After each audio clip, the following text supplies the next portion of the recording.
and welcome back to the Escape Down Under podcast here from beautiful Adelaide, South Australia, at the Tour Down Under. We've just had the first stage of the men's Tour Down Under finish a couple of hours ago. The women's race finished a few days ago. Plenty to talk about in today's episode. Before we get to that, my name's Matt de Neef, and joining me this evening, he's a man who's got many decades of experience as a cycling reporter. He's an ultra endurance cyclist himself. Rupert Guinness, welcome back to the podcast. Thanks, Matt. Thanks for having me back. It's a great podcast, and really looking forward to seeing what we're going to unpack this evening from the first stage. And also joining me, tech editor here at Escape Collective, and the man voted most likely to annoy the UCI's technical commission. It's Ronan McLaughlin. Ronan, good to have you here. Good to be here. Good to be on a podcast with Rupert also. I think it's the first time we've shared mics, so that's nice. Having listened to you on podcast for many years. Yeah, thanks, Ronan. Looking forward to it. Very cool. Before we go any further, Rup, do you want to set the scene for us? We're in the Indigo Hotel, floor 5, poolside. So if you hear the trickle of water nearby, it is a pool. Anyway, we're on the 4th floor overlooking the city of Adelaide, and it's a beautiful balmy night. Bit of cloud cover, which is probably adding a bit of relief to everybody, including ourselves. I think it's actually kind of a relief that the men's tour has got underway. We've had 3 fantastic days of the women's tour down under, and then there's a lull because there's a day or two off, and then you have to get going again. And I think there's a lot of expectation in this race, even though, as I said, this tour started with a sprint stage win today. There's a lot to unfold in the next days. I want to set the scene a bit because I'm sitting posted here trying to warm up, which I did not expect to have to do. Having come from an Irish winter, I didn't expect to come to Australia and spend the vast majority of my day freezing cold, because every day I forget to bring a jacket to the press room and the air conditioning is on to the max. Ronan, that's a traditional thing. The Hilton press room is the most. It's the freezing point of the southern hemisphere. Yeah. I think Antarctica is just 2 steps down from the press room. I think it's in the contract that they have to run the press room thermostat at least 20 or 30 degrees cooler than the outside temperature. Oh, okay. So that explains it. There was a point today where I thought my fingers were going to stop working. There's been European journalists who've left here with frostbite. Maybe I'm just spending too long in the press room. I do notice you both haven't got shoes on though. Poolside, I've got my shoes on. Oh, we got here a bit early and we were dangling our feet in the pool. Oh, okay. I thought there was a point there we would be recording in the pool, but tomorrow. Alas, tomorrow. Okay. There's plenty of time for that. I'll bring the Speedos tomorrow. Excellent. Look forward to it. Let's quickly talk about the pre-race press conference yesterday. You were there, Rup. I was there as well. There was some interesting stuff going on. I thought Luke Plapp was really interesting in his comments. He made a comment about how the team's goal was to win every single stage and the GC, which I thought was pretty confident of him. Yeah, it certainly was confident. And you know what, I'm in 2 minds sometimes. You think about, is confidence like that shown a good thing, or is it a bad thing? It's not a bad thing, but it certainly puts you on a precipice of a lot of accountability. And I guess for the team, there is accountability because they're not going to win every stage. No. That's impossible now. Notwithstanding, Luke's effort in to work for Caleb in the finale there today was humongous. But I also think I'd rather see someone who's got character, who's got the panache, not just in how they perform but how they speak, and also they're willing to put things on the line. And we've seen how Luke wins his races. He puts things on the line. So all kudos to him. Speaking of panache, Julian Alaphilippe was there at the press conference as well. He seemed very relaxed, very happy to be here. Obviously no pressure on him this time of the year, but what a great addition to the race, and a fascinating guy to watch over the next few days. Yeah, and I really liked his answers to when he was asked about, how, he's a rider who rides with a lot of flair, and how does he find that balance between flair and actual the reality of the tactical choice he makes or not to win a race. And he said this before, how much he does get bored in races if a race is not animated. As he spoke about Milan San Remo, that was fantastic. And he said that's 300 kilometres, and it all comes down to the Poggio. And then it was great how he was corrected by Filippo Ganna to say, hey, there's the Cipressa as well. But it was a great atmosphere there. It's nice to see how they rebound. Sometimes when you see a panel of riders, you think, oh, here we go, they're going to be different people saying things that they should say. But the body language between the different riders, if you get the right mix on a panel, the body language sometimes says a lot more than the words. But I think Garner said, his answer back to Alaphilippe was great, and it set a good tone of the mix of the variety of riders we've got here at the Tour Down Under. Yeah, for sure. I also really loved when Binyam Gamay was asked by our fellow journo Rob Arnold about his homeland of Eritrea and what it's like there. And there's a moment where he said, my home's at 2,400 metres above sea level or something like that. And there was this moment across the panel where Garner and Alaphilippe and Plap are all looking at each other, giving that kind of nod, like, it's going to translate terribly to audio, but it was kind of a knowing nod, like, that's a pretty decent elevation to be living at. Yeah. I mean, it does help, doesn't it? It does help if that's your home ground, backyard. I really enjoyed that sort of candour from them all, because sometimes even when Rob did ask the question about Eritrea, it is a sensitive issue for a lot of the social and political issues there, and sometimes you can see a defensive kind of response of, am I being led to a political question rather than a sporting question? But he actually just embraced the question and spoke.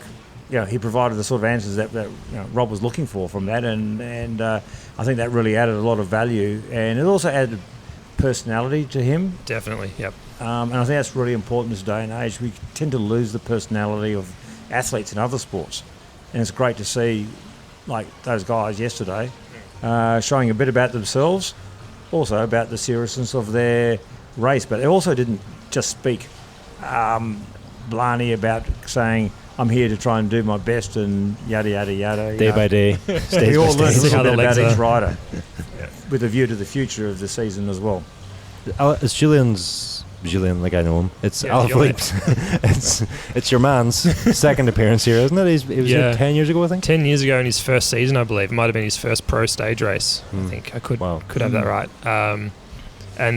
He was asked by a journalist, how do you approach this race compared to 10 years ago? He's like, well, fair bit's happened in the last 10 years for me, which is obviously true. He's won 2 world titles, he's won stage of the Tour de France, he's done a whole lot. So if we look at riders doing, maybe not their first pro stage race, there are certainly a few riders doing the first pro stage race here, but there's actually 74 Tour Down Under debutants. That's incredible, isn't it? Yeah, 74 riders of 139, I think. Yeah. If that's right. Peter Sagan was a first timer here, in at the Tour Down Under, his first pro race. Right. He was an 18-year-old. Well, friend of the Escape Collective, maybe Archie Ryan. It's his first. Your man. Your man, yeah. It's his. Your man. And then he's first year pro. Bauke Mollema, surprise, first timer.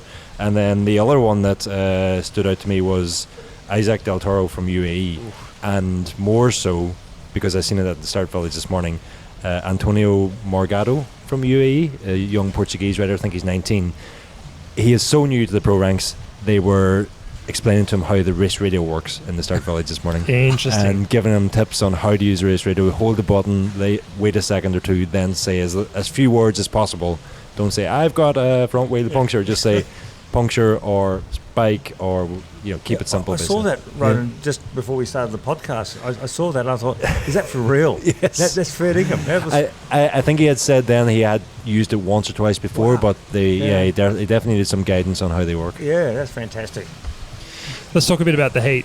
Very hot at the start in Tanunda today, which I think is kind of typical for the Barossa at this time of year. But Ronan, you were wandering around there in Tanunda, pretty hot start, and that was reflected in the way the riders were preparing. Yeah, I mean, it was at stage 1 of the Women's Tour Down Under where the heat was even more extreme, and I'm actually currently working on a piece on how the teams and the riders are sort of combating the heat, what the different interventions they can make in order to try and keep the riders cool, because when they get hot, what we understand now is that performance suffers greatly. Not only is it very, very uncomfortable and can be dangerous, but beyond that, in terms of performance in the race, you start overheating, your performance dramatically drops off, and very, very quickly. So this morning it was very, very evident in Tanunda, some of the measures that they were taking, ice vests galore.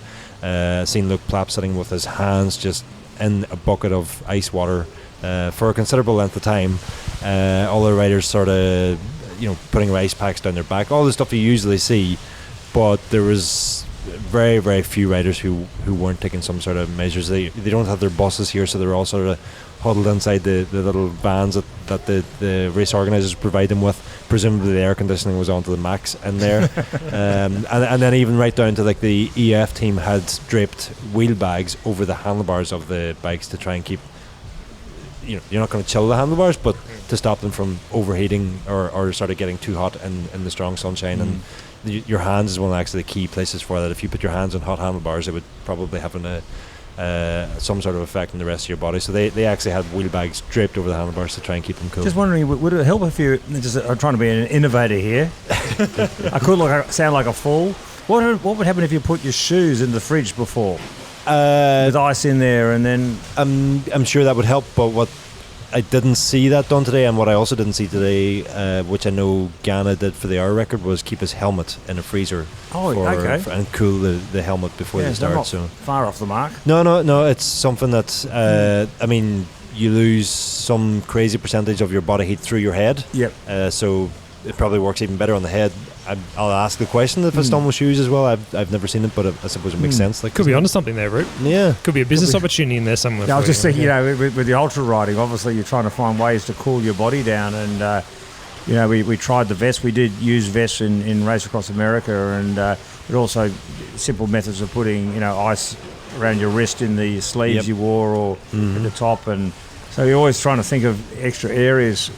Very simply, that you can actually make a big impact without having to spend thousands of dollars on scientific methods. There's ways to do it. Oh yeah, it's actually one of the training interventions you can do that's kind of cheap and easy to do, and can make a huge difference. And I've actually got a full performance process podcast coming on the topic within the next couple of weeks, perhaps the next episode. If not, then definitely the one after that. So yeah, we'll take a bit of a deeper dive into that. Yeah, cross promotion. Beautiful synergy. Worked it in perfectly. You're natural. There was a pretty standard sprint day for the first day of the TDU. Hot day, as we said. 2-rider breakaway got away. Georg Zimmermann from Intermarché Wanty, Louis Barret from Arkea BNB Hotels. They got about 3 minutes.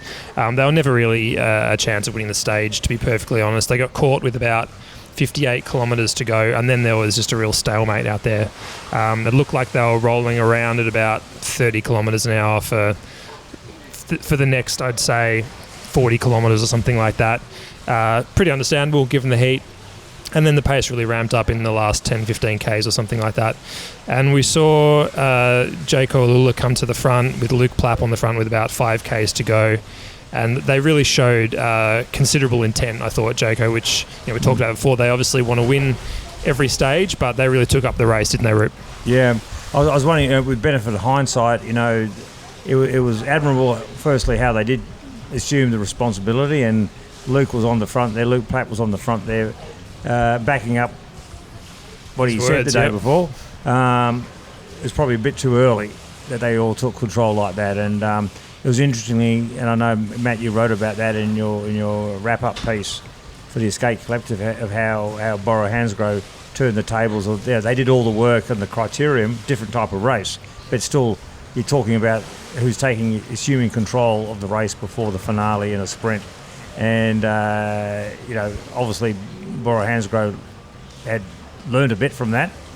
And also, I guess, for Jaco Alula, they're going to back up what they said, but sometimes maybe that excitement just gets ahead of you. But I think it sets up a great... I think for the sprinter stages that are coming up, I think there's a great battle, not just between those two teams. I mean, several teams there are in the fray. Yeah, 100%. What you said about them going earlier, I think that'll definitely be the conclusion that a lot of people come to. And if you look at the situation with about 1.5 Ks to go, it's 3 Bora guys on the front and then Ewan on their wheel and no other Jaco riders to be seen, which not ideal, but also Caleb is a sort of rider that doesn't mind surfing the wheels and jumping onto other trains, and Welsford was the wheel to be on. Yes. So it wasn't a disaster at that point, but it became clear soon afterwards that Caleb just didn't quite have the legs. Yeah, and he has been struggling the last couple of days. Was it heat stroke or something he had after Friday's spin? Yeah, some sort of illness. He missed the crit and he didn't do his media commitments over the last few days. And I think regardless of where he was, whose wheel he was on coming into the final few hundred metres, I think that showed when he launched the sprint. He got the jump on Welsford, and initially it looked like, oh, Welsford's in trouble here. But Caleb, despite getting that jump, I think that was the only thing that sort of, I don't want to say flattered his sprint, because I do think he was still struggling with whatever was wrong with it the past couple of days, but that was kind of as good as it got for him in the sprint. And as such, I don't think it would have mattered if he had been dropped off by a teammate or on Welsford's wheel. That was kind of going to have the same end result. Yeah, we should really give credit to Bora Hansgrohe's lead out though, like absolutely perfect lead out. There's the last two guys, I think it was Ryan Mullen and then into Danny Van Poppel. They just did an amazing job on the front and then delivered Welsford with about 140 metres to go. For a team that barely practiced that lead out, Welsford said in his post-race press conference that they did a couple of simulation runs at Mallorca training camp, but that was about it. And he said there's really not much to practice really when you've got two guys like that, and particularly a guy like Van Poppel, who's regarded as one of, if not the best lead-out man in the world at the moment. And he showed that again today, why he is regarded that way. Yeah. And I also think, again, a credit to the calibre of the sprinters here. You look at the top four here. Sam Welsford, Phil Bauhaus, who won here, at Tanunda last year, who knew he could win here because he knew the finish. As you said, Benny Gamay, who's a fantastic world-class sprinter. We're going to see a lot more of great things from him, and he finished very strongly fast today. Yeah. And then Caleb. Did you see where he came from? Yeah, I know. And then the presence of mind. I reckon he came from Sydney to get that place. But even the presence of mind to recognise that Caleb wasn't going fast enough, or Bauhaus wasn't going fast enough on the right, and then to switch and go through a gap that had opened between Caleb and Welsford was just... another point, Bauhaus, he lost a couple of teammates earlier. They just lost a couple of teammates. They also lost one with a crash earlier in the day. But it was, I guess they're not the only team that's without numbers in the finale. That's what you deal with being a sprinters team. I think Bora actually, like when I watched it, I think it was about 1.2, 1.1 kilometres to go. There was a second where, had they hesitated in that second, it's over, they get swamped, and some other team takes over and they've lost that opportunity. But was it Ryan Mullen just launched it at that 1.2, 1.1 kilometre to go? I think that's actually where they want it. That split-second decision, do I go now? Is it too early? Can we take it? Can we take Sam all the way to the line from here? They made the decision perfectly today. And, that lead-out team, they might not have practiced leading out Sam Welsford, but they've practiced leading out another Sam for the past couple of years. Yeah. They've worked together quite a bit. And those are the decisions I think that were going the wrong way for the past couple of years. And the kind of decision that, they probably grow in confidence, having made that move at that moment. Not only did they make the right decision at the right time, but then they had the legs to carry through on that decision. And with that, the pressure's on Sam Welsford to deliver. And he does. They've done what they do, and he's delivered. He mashed it. So I think that's a really important connection that's made in the infancy of this new train with the sprinter that's going to pay dividends. And I think you're going to lead to another question soon, though, Matt. Well, I was just going to say, we've got some people in the pool now, as people can probably hear. So there's a bit of background noise. We do apologise for that. Where were you going with that, Rupert? I know. I was just going to say, there's a little bit of a narrative now. Obviously Caleb is a fantastic world-class sprinter, and he's coming back to his old team, Jaco Alula. Sam Welsford, that win by him today was a massive win for his career, not just because he's here at the Two Down Under World Tour event. He's got the jersey. The next several days is going to set up a nice storyline for, I guess, the old story of who's the fastest sprinter in Australia, if not the world. Yes. Because this is World Tour, so this is the stage you're on if you want to be World Tour. But as we've spoken about the calibre of the other sprinters here, and we all know there's a lot of other sprinters back in Europe, but this is where it's happening. And a lot of eyes will be looking not just on those four I just mentioned, but probably a few others. But from an Australian point of view, the Sam Welsford, Caleb Ewan dynamic, I think we'll see a nice sporting rivalry between the two. I agree. I stress sporting. I don't think, it's both those characters are not that type of people who will get into stuff that's unsavoury. But are you saying you don't want to see them punch on in the Hilton? Or? No, I think we'll see. Look, I'm not saying we won't see some really nitty-gritty, gnarly, on-the-edge stuff. Australia's had a great history in sport. We saw Stuart O'Grady and Robbie McEwen, Baden Cook and Robbie McEwen, headbutting scenes on the Champs-Élysées. We've seen stuff which is really on the edge, and that's great about Aussie cycling, is because they will throw it all on the edge, on the line. But, you'll see Robbie McEwen, Stuart O'Grady, it doesn't cost friendships. Yeah. But it's all on the line, and I think Aussie's sprinting brings a real good edge to it, and maybe we're going to see something like that again with a Welsford Caleb Ewan contest. I hope so. I'm totally talking about sporting fronts, but Welsford said after the finish it was hairy on that final descent. Do we know if he was talking about his moustache or if it was... That's a good question. I didn't think to ask that. It's a good tash, isn't it? Yeah. I think okay. It's better than my beard was, I'll put it that way. No, seriously though, on that final descent and the not really the descent as such, but the run into the finish. I'm surprised we didn't see few more crashes. Of course, we did see about two crashes around about 10k to go, but coming into the final few kilometres, I really thought we were. There was just that sort of nervousness about the bunch. There's obviously so much on the line with it being a World Tour stage also. And it just sort of was served as a reminder that this is no sort of exhibition race season opener. That might have been Saturday night, but today was, everybody who was there was either there to do a job or there to try and win the stage. Like there was, it was pretty pedestrian for a while there, but once it heated up, it really did heat up. That also comes from the fact that the teams are trying to optimise their chances for the finish. For sure, yeah. If you're riding when you don't have to ride, it's just going to be detrimental to your chances in the finale. There was some cool moments at the finish. First of all, Welsford crossing the line and yelling out what I can only assume from lip reading was "Let's freaking go!" as he crossed the line, punching the air with Van Poppel in the background, punching the air as well. That's always a cool shot with the teammate posts up. But then also Welsford's family was here. They were just past the finish line. His parents, I think his grandmother was there as well, and he was saying that they don't often get to see him race. It's been a long time since they've seen him race on the road because he's obviously in Europe most of the time and they're in Perth, and they made the trip over, so good reward for them.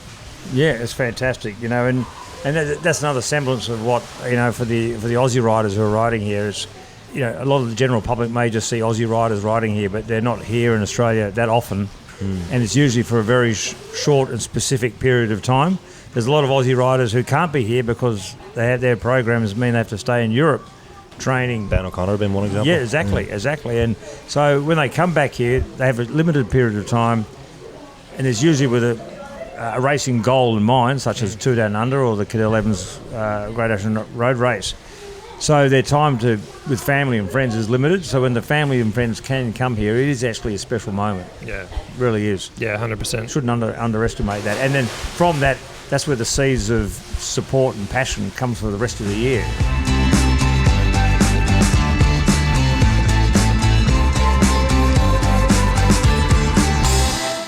Ronan, should we talk about tech? Yeah, we can do. I don't know much about tech, but we'll give it a go. Well, I think the person that knows most about tech in this podcast. Sorry to speak for you there, Rupert, but I feel like... I'll tell you about tech. Yeah? Ronan. I know Ronan. There we go. Just before you do, though, it's always really impressive to me how much you and Dave and James are able to pick up at the start of bike races. I just wander around and go, oh, there's a bike, there's a helmet, there's a shoe, whatever. The details you guys are able to pick out and the minute differences between last year's model and this year's model is pretty impressive. So you've already published a gallery from stage one. There's a whole bunch of new stuff in there. Why don't you run us through some of the cool stuff you saw? Yeah, they don't call it geek warning for nothing. I think we weren't really expecting much today. I walked the pits on Saturday evening at the Criterium, and there wasn't really a great deal on show, but it was only really spare bikes there, and the riders themselves were on the race bikes, so we didn't get a proper look at them. And then the access to the sort of the team pits at the hotel here hasn't been great this year, so heading out to Nunda this morning, sort of not knowing what was going to be there, not expecting much, and as it turned out, there was actually quite a lot of new tech on show. There was two different types of new shoes from Trek, which is interesting because Trek has traditionally put the Bontrager brand on its shoes, and much like they did with the helmets last year, they've now the updated shoes have the Trek name on them, so that was interesting, and the shoes themselves look pretty interesting as well. Cask had their new semi-ear covering helmet on show, but they were very much outdone by POC, who also had a new Aero Road helmet on show, and that covers much more of Harry Sweeney's ears, and also has an integrated visor and looks very much like the time trial helmet that POC brought out last year. So that was an interesting helmet to see. I'm sure it's going to be quite divisive. Yeah. And so just on that, with the ear covering stuff, I assume that's, for those of us that aren't across this, I assume that's just an aero thing, right? Yeah, it will be an aero. It'll definitely be an aero thing of some sorts. You're having to balance up how much the extra aero gain comes at the cost of sort of thermal regulation and just getting cooling over the head, and even things like, is it a great idea to have your ears covered if you're in the middle of a peloton? Do you get quite the same senses, hearing sense, and you're obviously still going to be able to hear plenty, but is it muffled in any way, or does that have any impact? Now, it's this new helmet doesn't cover your ears quite as much as the time trial helmet would, so you definitely wouldn't be getting that same effect, but I'm sure it's something that POC had considered. But I think the bigger question for me is just how much a helmet like this impacts cooling on a day like today. And that was one thing about when POC brought out the new time trial helmet last year. They were sort of claiming that actually the cooling is very, very good with this time trial helmet because of the 3 big vents on the front, and an aerodynamic effect known as the Venturi effect.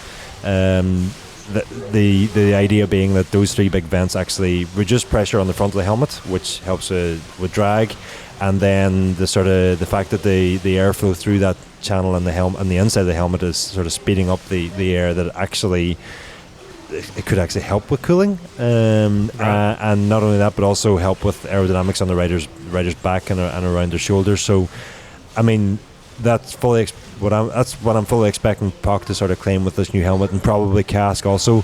The proof will obviously be in the pudding and how it rides, but obviously Harry Sweeney wore it for today's stage, and if he wears it again for tomorrow's, then we'll know it wasn't all that bad today, because as we said earlier, heat is a big thing in today's peloton. So you will see riders at the Tour Down Under here wearing ventilated helmets, and for the rest of the season they will wear aero helmets, but not here because the heat is so extreme. So top of that, there was new Lukios, which haven't been updated for a while, so that was very interesting to see.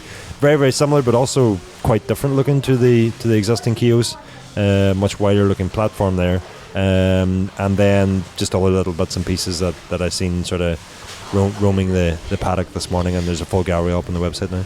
Yeah, I was just going to say, you can read more about it on Escape Collective. Check out all the pictures. Is the Tour Down Under the place to come to see all the new stuff, or how are products released? Typically, it really isn't the place to come. Okay. If you want to see new tech, and you're never guaranteed, but the best place to have an as close as you're going to get to a guarantee is the start of the Tour de France. The Dauphiné is probably next best. The classics, you might see some weird or interesting sort of tech hacks. The Giro, you might see something, but typically not very much. Tour Down Under this year especially even less so, because a lot of the teams are actually riding last year's bikes, last year's paint jobs, last year's grip sets. You can see that in sort of some of the scuff marks and some of the durators and stuff. But that's a topic we're going to dive into in tomorrow's Geek Warning episode. So another perfect plug there for another escape You're product. good at this. It's like you've done it before. I often found in cycling journalism, the technical journalism in cycling is almost been reflective of how cycling's developed, rather than, say, the journalism of race reporting and personal profiles and that sort of stuff, which is what I sort of have focused more on.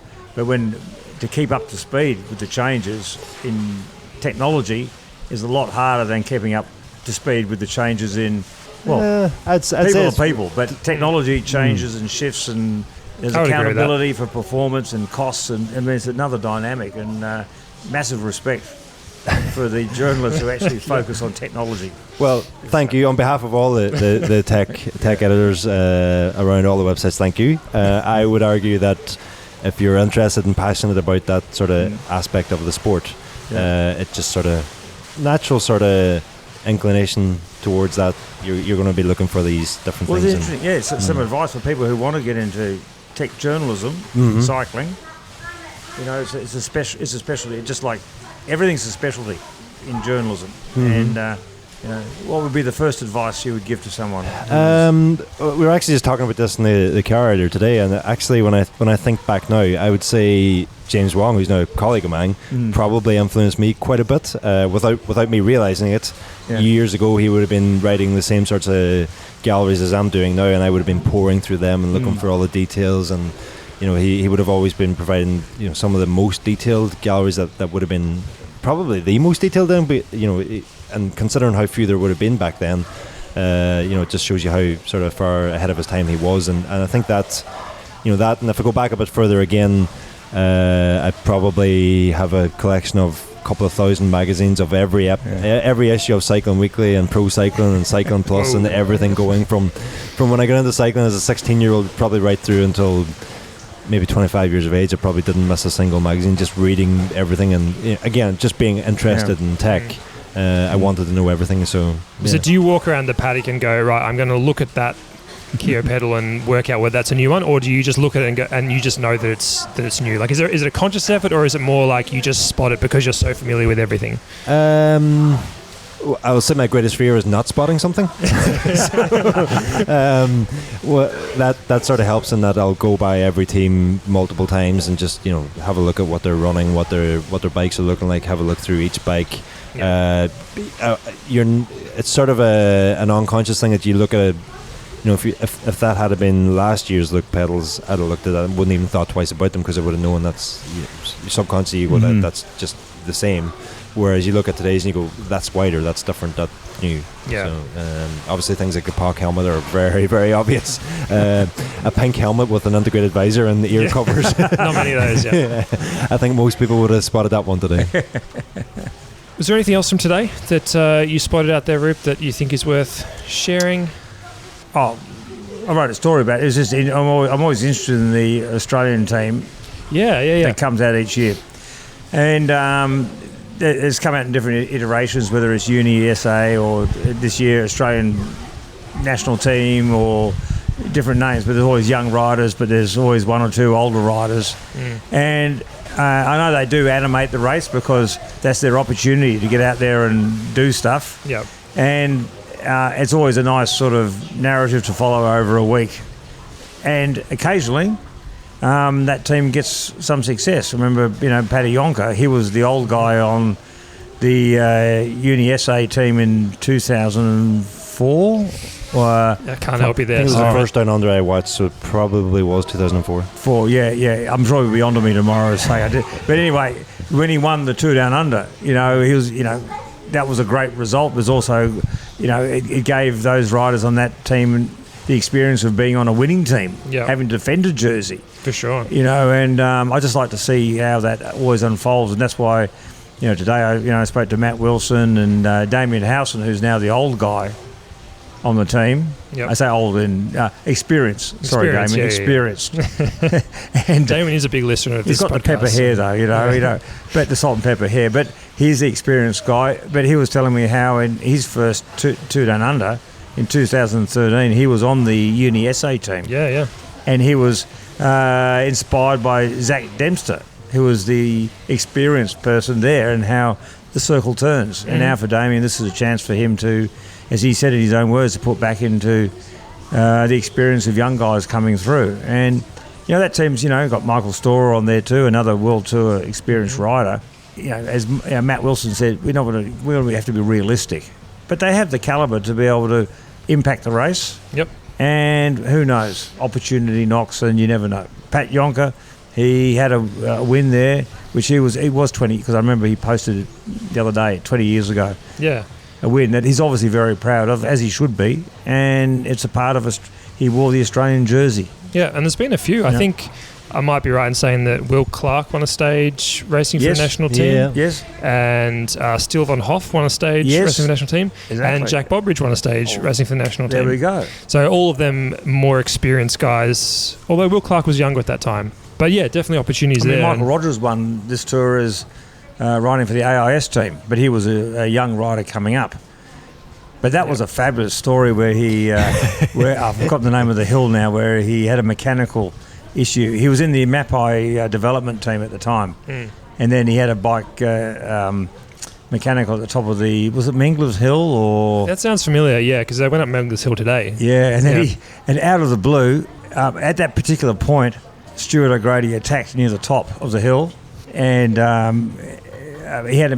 Michael Rogers had a mechanical issue, and out of the blue, there was a spectator who had a Colnago bike. It was a black frame Colnago, and just said, "Take this." It was exactly the same size. Yeah. Mapai were riding Colnagos. Yeah, sponsor correct. Yep. Everything, just even the pedals, everything clicked in. Yeah. Michael Rogers had to chase for the next 80 k's to defend the jersey, but he defended it on a punter's. I shouldn't say punter. Well, no, punter's I didn't bike. realise it was that far. 80 k's. Yeah, it was around about that. 80 k's. It was Wow, that's amazing. incredible. Wow. It was that amazing. They actually found because the guy needed his bike back. No, he didn't get him up by Colnago. They put a whole press conference for him. They had the two together. That's amazing. And then I asked Michael a couple of years later, I said, what happened with that guy? He said, oh, yeah.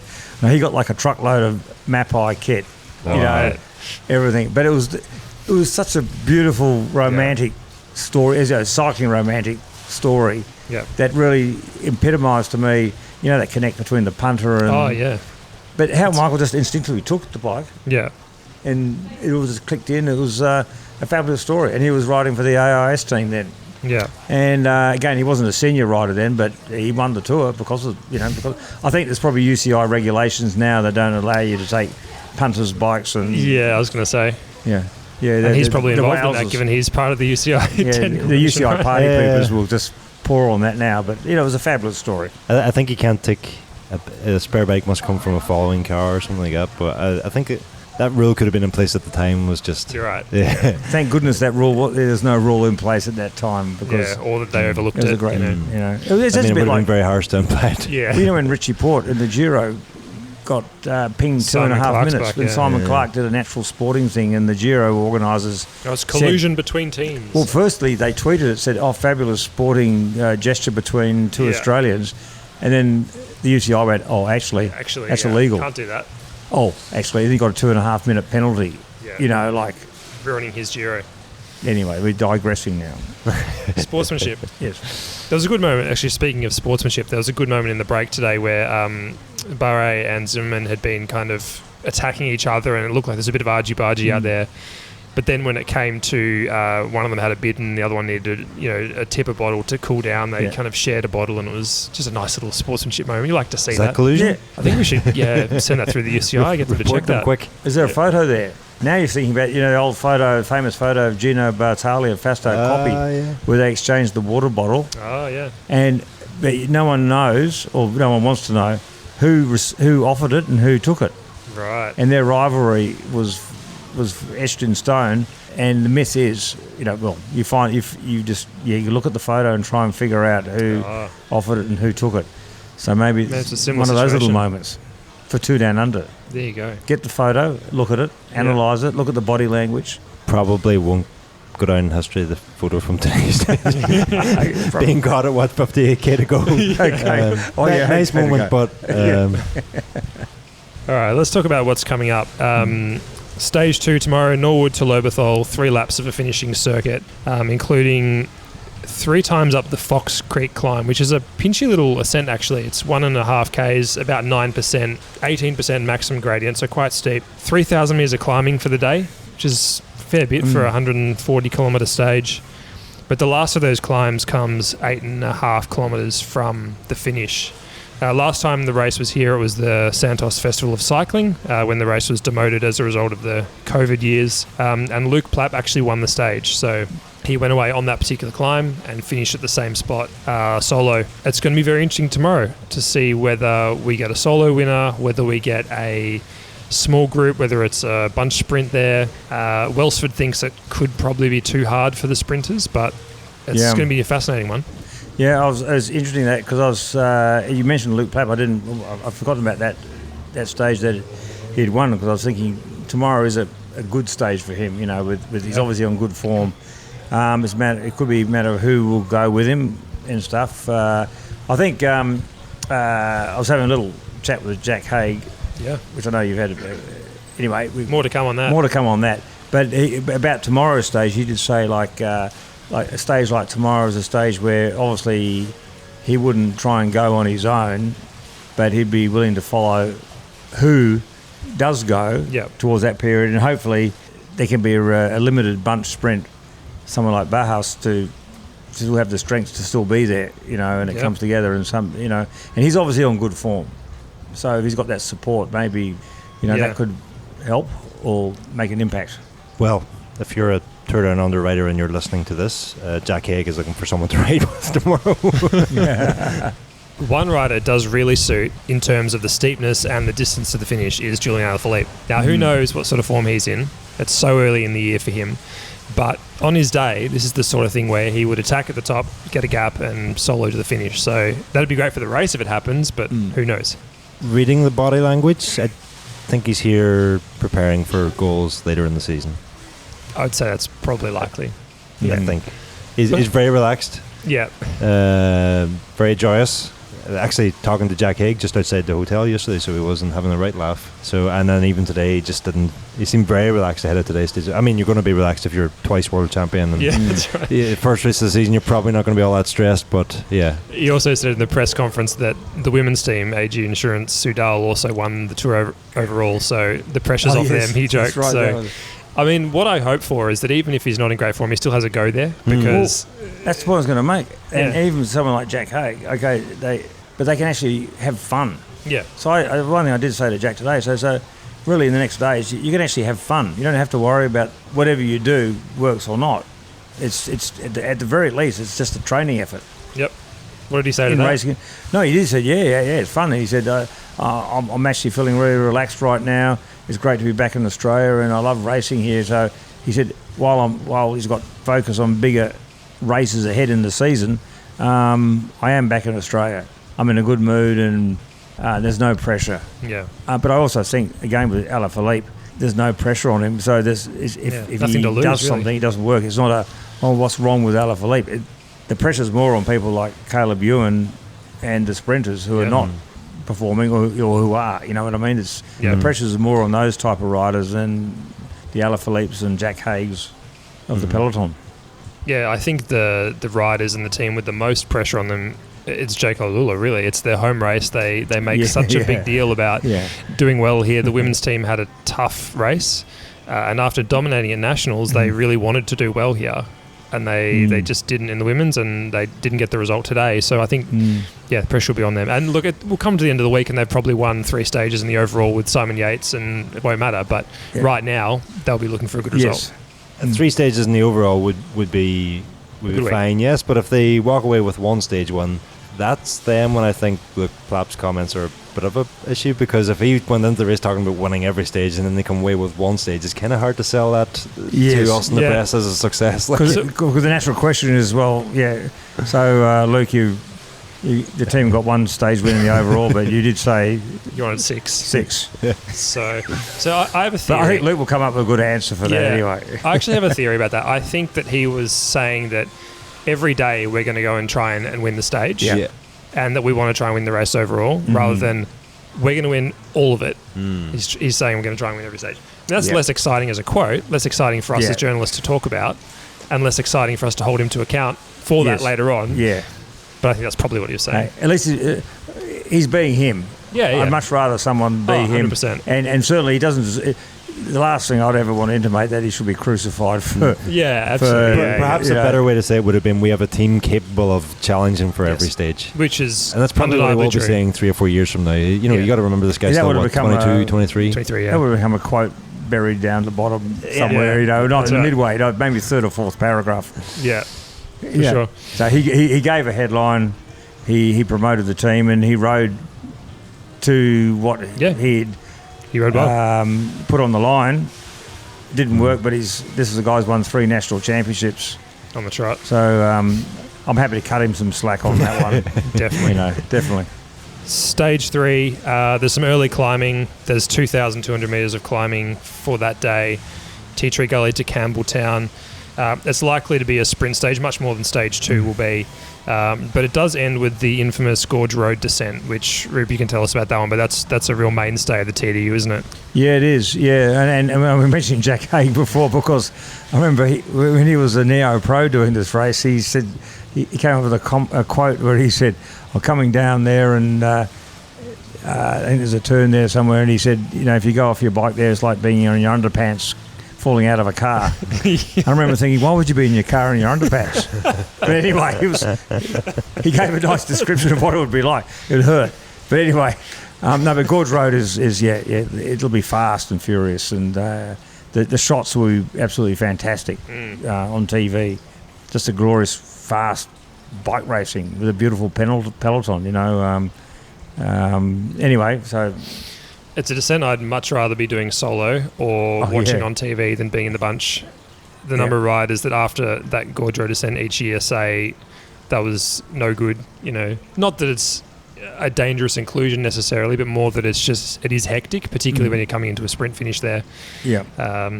So that'll be interesting to watch. It always is. Campbelltown, that finishes in. That's likely to be a sprint stage. The reason we've previewed 2 stages there is we'll be back with the next episode of the podcast after stage 3. So we'll be able to talk about both those 2 stages when we come back.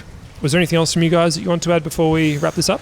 I know that there's a lot of sprinters opportunities leading up to Crescendo over a weekend. It'll be interesting to see how the dynamics of Wollonga Hill and Mount Lofty on the weekend impact what the teams do beforehand. Or does it all just wait for a crescendo of 2 days where you almost feel that the Tour Down Under is a race of 2 races? I don't know. But I mean, the peloton decides that. Certainly if it does become that way, the weekend will be absolutely fantastic. I hope there is some gumption amongst a couple of teams who may be outsiders who want to take opportunities. Cam Meyer won the Tour Down Under here with an opportunistic breakaway of 4 or 5 riders when it wasn't expected. It was, and one year he did that, and it does happen. Yep. So I'd just love to see somebody in some team or teams be willing to risk all to have a crack earlier to win the race overall. 100%. Yep. And we should mention those last 2 stages, as you said there, Roop. For the first time in the race's history, we do have the 2 uphill finishes on back-to-back days. So Wollonga is back after a 1-year hiatus. Good to see it back in the race. We had the Mount Lofty finish at the end of last year's race, and now we've got them both back-to-back. So that's going to be interesting to see how that plays out. I suspect it means that time bonuses, intermediate sprints, won't be as important as they normally are in this race, where it can be won with riders 1 second apart, no seconds apart, and it goes to count back. But yeah, all to play for still from here. And I think in terms of attacking and riders taking a chance, that stage 2 tomorrow, I think looks like it could be an opportunity for that. So fingers crossed. Yeah, good way to do it. Then you got a bit of a recovery. Yeah, exactly right. To consolidate all the hard stuff. What gain you've made. Bring it on. This podcast and everything else that we do at Escape Collective is made possible by our wonderful members. A big thank you to everyone that supports us. It really does mean the world. And thanks to everyone that's come up to us at TDU so far and at Nationals last week and said hi. If you do see us in town, there are a few of us from Escape in town. Do come up and say hi. We appreciate it. I know you had a fan come and say hi to you today, Roop. David McCook. Yep. So he's loved his work in the Discord server, and good to see him out and about. We are running a bunch of group rides all throughout the week. You can find all that information on the Escape website. If you aren't already a member, we would encourage you to sign up. It does keep the lights on. It keeps us doing all the cool stuff that you enjoy here at Escape, and we are very grateful for your support. We'll be back after stage 3 with more from the Escape Down Under podcast.